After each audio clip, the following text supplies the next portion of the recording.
Boundary adjustment. We can adjust the boundary so that it doesn't cut off our model space.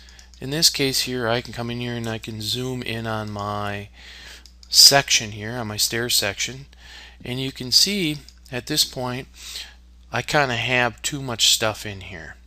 So I can actually manipulate my boundaries. I can move them around with my grips and get them to where I want them to be.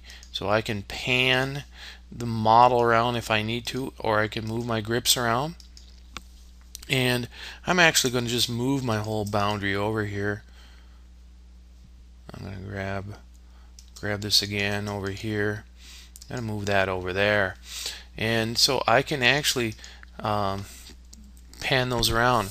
At this point, I'm actually going to go over and make a circle, and now I'm going to turn that into a viewport.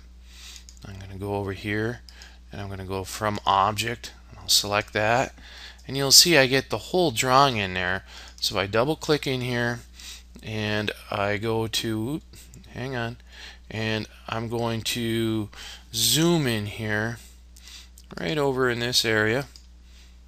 Oop. Okay, let me do that again. Zoom in here, and I'm going to pan over to get to that detail now.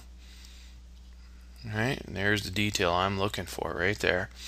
And now I'm going to zoom in even more so. I'm going to zoom right on this stairs here, and I want to zoom right in here.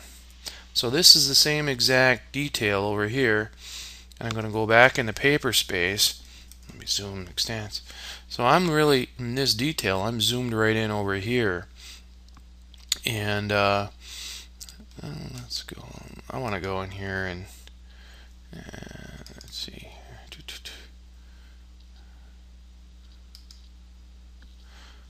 Let's turn off that grid there. There we go.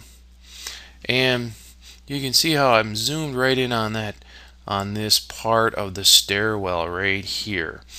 So I can go around and I can use the pan command in here, and I can position things just where I want, and I can use zoom, any of my zooming or panning to adjust these borders. I can make this thing being a little smaller maybe if I wanted to, so I can adjust those things.